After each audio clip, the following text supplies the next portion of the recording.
Hey guys, welcome back to another video here on Toned In Entertainment, where we love pop culture. It's time for my weekly comic book reviews, as this week I'm taking a look at 9 different comics, and we've got everything here in this episode, from Transformers and Terminators to zombies to conspiracy theories to very strange things. But are these comic books worth your time and money? Well, let's dive into the first comic in this series that is definitely worth your time and money, and that's the Batman 3 Jokers book number 2.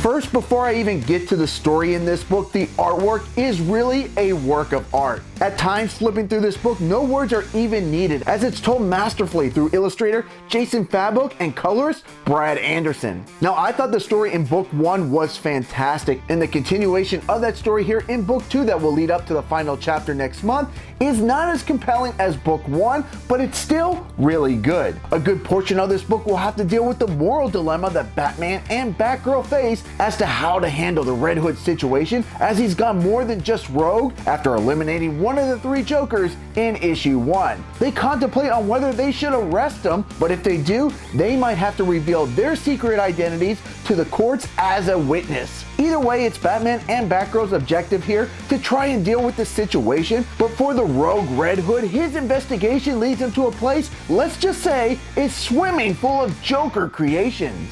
And if dealing with a rogue Red Hood isn't enough for the Caped Crusader, he's presented with yet another mystery as to how fingerprints could be on a weapon that was used that night by a guy on his deathbed. But it looks like we're gonna get some of those answers, as the Joker has Batman's mysterious subject ready for lights, camera, action. And while most of the story did focus around Batman, Red Hood, and Batgirl, there's still a few WTF moments that are present with Joker number 2, the comedian, and Joker number 1, the criminal. Now, on a scale of 1 to 10, I'm gonna give Batman 3 Jokers an 8.5 out of 10.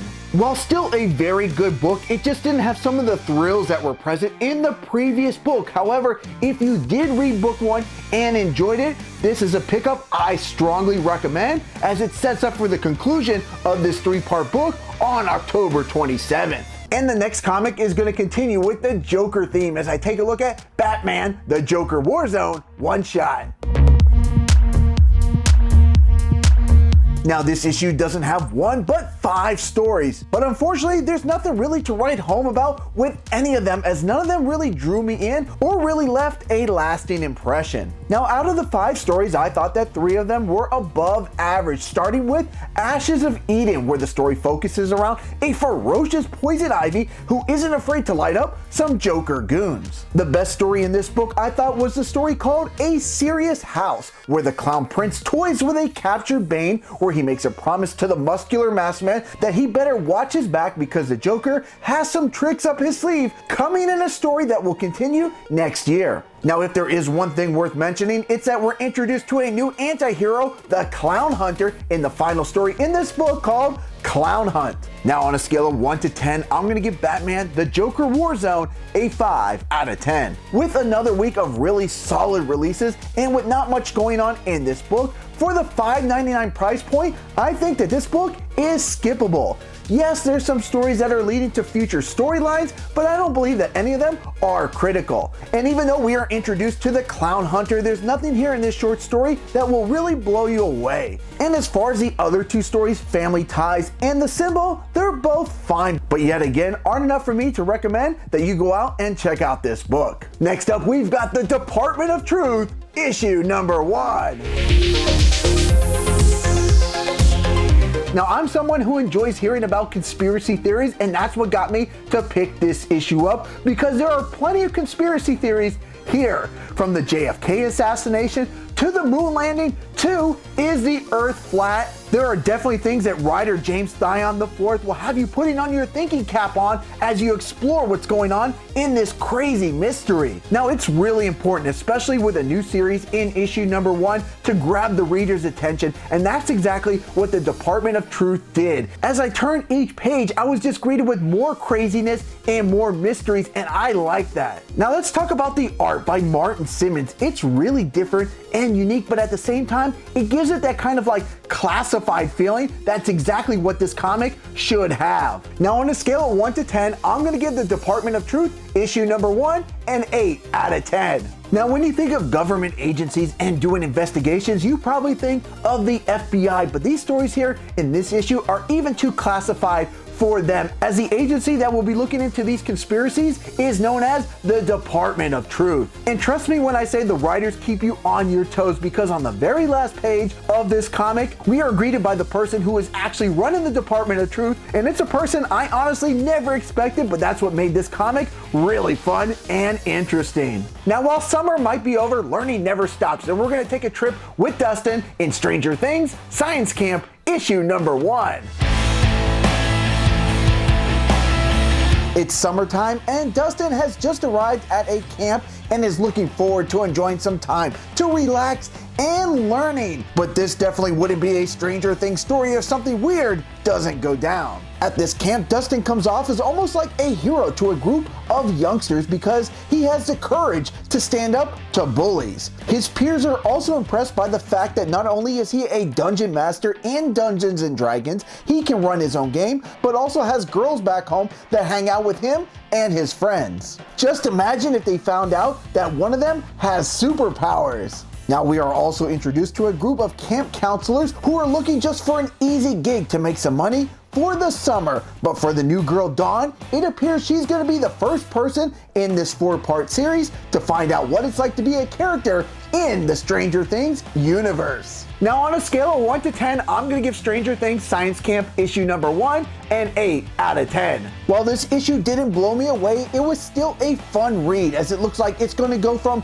a summer of sunshine to a summer of survival, and Dustin will get the opportunity to have the spotlight on him. Now things in Stranger Things of course get weird, but we're about to get even weirder as I dive into DC Dark Knight's Death Metal Multiverse's End one-shot.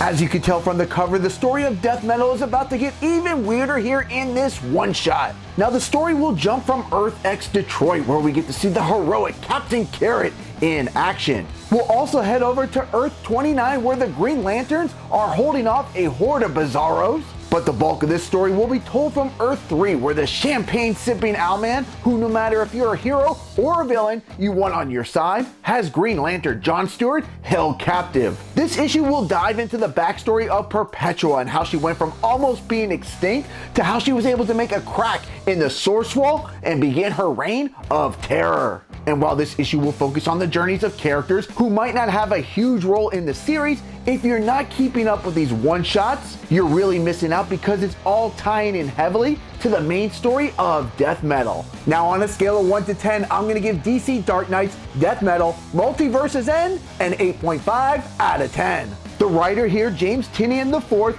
not only takes us on a wild and zany ride with his story, but throws in a slew of even zanier characters into the mix for our enjoyment. We get to see the Anti-Monitor, who's on a path to reshape all existence, the Rainbow Batman Corps, who don't seem to have the highest IQs, and my personal favorite character in this issue was an evil Batman baby, where you better not take his size for a weakness because he has no problem blasting anyone who stands in his way with his hunger for ultra violence. As far as the art goes, it was done by Juan Gideon and the color by Mike Spicer, and for the most part, I thought it was just fine. The story is told well, but unfortunately, there's just nothing here that's very memorable. Now at the end of this issue, it appears that our hero's in a good place, but we can rest assured there's plenty of twists and turns coming soon. Now if you're looking to pick up with this particular story, you're gonna have to wait through 2 more Death Metal issues, as this story will continue on in Dark Knight's Death Metal Rise of the New God, coming out on October 27th.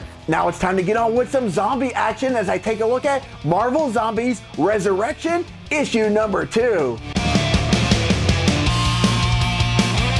As if dealing with an infectious world full of zombies and trying to maintain what he has left as an authority figure over Val and Franklin Richards, Peter Parker is thrown into yet another challenge here in this issue, as he will have to deal with the Machine Coalition Society that is formed with some familiar faces like the Punisher, who have taken on this new form voluntarily. Or have they? As Viv looks like she has something planned for these heroes, including Blade, who is also by their side. Val tries to plead with Viv to let them free, that they are on the way to Galactus Hive, and she still believes there is an opportunity to find a cure. But before the two sides can come to any type of agreement, they are so rudely interrupted by an entourage of respawned Hulks. Now on a scale of 1 to 10, I'm gonna give Marvel Zombies Resurrection issue number 2 a 7 out of 10. The art by Leonard Kirk and the color by Rachel Rosenberg here is fairly good, especially in the battle scenes. And the story here by Philip Kennedy Johnson is about at the same level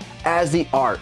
And while there was 2 particular moments that caught my attention, when I finished this issue, I really wish it had more of an emotional impact in the story than what we've got so far. Next up, we have a series that's had a bit of a delay with its new issues coming out, and that's Grumble Memphis and Beyond Infinite issue number 3. Now, I picked up Grumble issue number 1 earlier this year and I really enjoyed it. And with the craziness this year of certain comics not always making it on schedule to store shelves, I actually missed issue number 2 and I was actually pleasantly surprised when I saw issue 3 come into my comic book store this week. So I am reviewing this issue with a gap in the story. Now, the bulk of the story here in issue number 3 will be about Tala, Eddie, and her crew, and them trying to figure out a way to escape the Occulanti Homeworld. And while there will be some challenges in their way, their biggest obstacle will be them actually trying to cooperate and work as a team. Now, this group's main objective was to try and rescue Tala's mom, but things definitely didn't go as planned, and as things start to get just too chaotic, they have to make their escape from captivity with Eddie's master plan. However, it looks like they might not be ready for Blastoff, as Tala's mom is able to communicate with her, and Tala tells her, "Don't worry, Mom, we're coming to save you." Now, on a scale of 1 to 10, I'm gonna give Grumble Memphis and Beyond Infinite issue number 3 a 6 out of 10. While there was some funny dialogue and situations, I thought the story by Rafer Roberts for this particular issue was just okay, as I was anticipating a little more. Now, there's at least 2 more issues left in this series, and I'm really hoping for something just a little bit more fun. Now, before I get to my pick of the week, it's time to smash our way onto the next review as I take a look at the Immortal Hulk, The Threshing Place one-shot. This issue is written by Jeff Lemire, and while this story is very simple, it's very engaging and intriguing. In Toes County, a young girl named Rebecca Green has been missing for 3 days, and Bruce Banner has gone to investigate this mystery, as he believes it's some type of monster who is responsible. And with little to no help from the authorities in this county, Bruce Banner is gonna have to get mean and green in order to come up with some answers for her father. And the Hulk will get some answers, as he does find the monster that is responsible for Rebecca Green's disappearance. However, the connection between Rebecca and this monster is not exactly what the Hulk expected. Now, on a scale of 1 to 10, I'm gonna give the Immortal Hulk, The Threshing Place one-shot comic a 7 out of 10. I think my favorite thing about this issue was the actual dialogue and how well it was written and flowed. The artwork here is done by Mike Del Mundo and Marco D'Alfonso. And for the most part, it's pretty good, it's fun, and at sometimes can be pretty warped. Now, is this a comic you necessarily have to go and pick up? No, not really, but if you do enjoy The Incredible Hulk and like these type of stories, give this one shot a shot. Alright guys, now it's time for my pick of the week, my favorite comic book that I read this week out of the 9 comics that I read. And if you guys are regulars here to the channel, you've probably already figured it out, as my pick of the week goes to the epic conclusion of Transformers vs. Terminator issue number 4. The battle between these 2 pop culture icons has certainly been a wild ride, and here in issue number 4, that won't be any different. Starscream shows his true colors.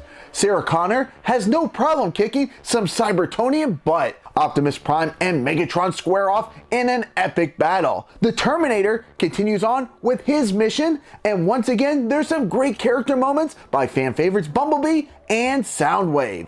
The writing by David Mariotte and John Barber is fun and frantic, and the art once again by Alex Milne and colors by David Garcia Cruz are spot on for what this series should be. Now, on a scale of 1 to 10, I'm gonna give the Transformers vs. Terminator issue number 4 a 10 out of 10, and how could I not? Honestly, this is everything that I love about comics. It gave us a great story throughout 4 entire issues, and in the final issue, it wrapped up everything nicely, plus it somehow left it open for more fun stories in the future, and I would love to see these two pop culture icons come together once again and collide heads. I would definitely look forward to more Transformers versus the Terminators. Make it happen, guys. Give us more issues. Now, what comics did you read this week that I didn't read that I should check out in the future? And what did you think of my reviews? Did you agree? Did you disagree? Leave me a comment below. And guys, if you like comic book reviews like this, make sure you subscribe here to Toned In Entertainment for future videos. Subscribe to the channel.